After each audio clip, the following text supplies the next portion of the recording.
বুড়ো হারে কবজির জোর এখনো কিন্তু একটুও কমেনি। তাহলেও তা সত্ত্বেও কেন চেন্নাইয়ের হয়ে 8 নম্বরে ব্যাট করতে নামছেন ধোনি? ঠিক কোন কারণ লুকিয়ে রয়েছে এর পিছনে দেখুন। চেন্নাই সুপার কিংসের কিংবদন্তি মহেন্দ্র সিং ধোনি আইপিএল 2025-এ 8 নম্বরে ব্যাট করার সিদ্ধান্ত নিয়ে ভক্তদের মধ্যে আলোচনা ঝড় তুলেছেন। 43 বছর বয়সী প্রাক্তন ভারতীয় অধিনায়ক, যিনি 5 বার আইপিএল শিরোপা জিতেছেন, সম্প্রতি মুম্বাই ইন্ডিয়ান্সের বিরুদ্ধে সিএসকের 4 উইকেটের জয়ের পর নিজের এই সিদ্ধান্তের পিছনের দুটি প্রধান কারণ প্রকাশ করেছেন। ধোনির এই ব্যাখ্যা তার নিঃস্বার্থ মনোভাব এবং দলের প্রতি প্রতিশ্রুতি ফুটিয়ে তুলেছে। প্রথম কারণটি হলো দলের অন্য খেলোয়াড়দের সুযোগ দেওয়া। ধোনি বলেছেন, আমার চিন্তাভাবনা সহজ, যদি অন্যরা তাদের কাজ ভালোভাবে করে তবে আমার উপরে উঠে ব্যাট করার দরকার কি? গত বছরের কথা বললে টি-20 বিশ্বকাপের দল ঘোষণার সময় কাছাকাছি ছিল, তাই যারা ভারতীয় দলে জায়গা পাওয়ার জন্য লড়াই করছে তাদের সুযোগ দিতে হবে।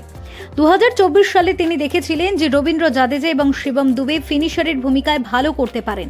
তিনি নিজের জন্য কোনো ব্যক্তিগত লাভ না দেখে তাদের সুযোগ দিয়েছিলেন যাতে তারা ভারতীয় দলে নির্বাচিত হতে পারে। ফলস্বরূপ জাদেজা এবং দুবে 2024 টি-20 বিশ্বকাপ দলে জায়গা পান। দ্বিতীয় কারণটি হলো তার শারীরিক সীমাবদ্ধতা এবং খেলার প্রতি বাস্তববাদী দৃষ্টিভঙ্গি। ধোনি স্বীকার করেছেন যে 43 বছর বয়সে দীর্ঘ সময় ব্যাট করা তার পক্ষে কঠিন। তিনি বলেন, আমি জানি আমি কি করতে পারি আর কি পারি না। যদি 12 ওভার বাকি থাকে আমি ব্যাট করতে এসে সেটা করতে পারবো না। আপনারা ভাবতে পারেন আমি হিট করতে পারবো, কিন্তু আমি জানি আমার সীমাবদ্ধতা।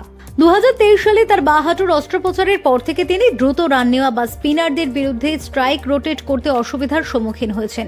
তাই তিনি নিজেকে শেষ দিকে সীমিত রেখেছেন, যেখানে তিনি পেসারদের বিরুদ্ধে বড় শট খেলে দ্রুত রান তুলতে পারেন।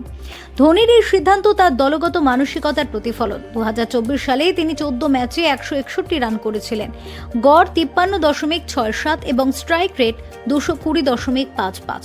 কিন্তু বেশিরভাগ সময় তিনি মাত্র 4 থেকে 5 বল খেলার সুযোগ পেয়েছেন। তবুও তিনি বলেন, আমার দল আমার এই ভূমিকায় খুশি, আমার জন্য কোনো নির্বাচন বা অন্য কিছু নেই, তাই আমি নিচে থেকে খেলতে রাজি। তার এই নিঃস্বার্থতা তাকে ভক্তদের কাছে আরো প্রিয় করে তুলেছে। সিএসকে নতুন অধিনায়ক ঋতুরাজ গায়কোয়াড়ও ধোনির এই সিদ্ধান্তের প্রশংসা করেছেন। তিনি বলেন, ধোনি আমাকে পরামর্শ দেন, কিন্তু সিদ্ধান্ত আমার উপর ছেড়ে দেন। তিনি শুধু নিজেকে প্রাসঙ্গিক রাখার জন্য কাজ করে যাচ্ছেন। আইপিএল এর পরিবর্তিত প্রকৃতি, যেখানে উইকেট এখন ব্যাটসম্যান বান্ধব এবং বড় শটের চাহিদা বেশি, ধোনিকে তার খেলার ধরন পুনর্গঠন করতে বাধ্য করেছে। তিনি এখনও পিছিয়ে থাকেননি, বরং নিজেকে নতুনভাবে উপস্থাপন করে চলেছেন। এই দুটি কারণ দলের জন্য ত্যাগ এবং নিজের সীমাবদ্ধতার স্বীকৃতি। ধোনির 8 নম্বরে ব্যাট করার পিছনের গল্প। তিনি হয়তো মাঠে কম সময় কাটাচ্ছেন, কিন্তু তার প্রভাব এখনো অপরিসীম। ভক্তরা আশা করছেন এই নতুন মাহি আইপিএল 2025-এ সিএসকে আরেকটি শিরোপা এনে দিতে পারবেন।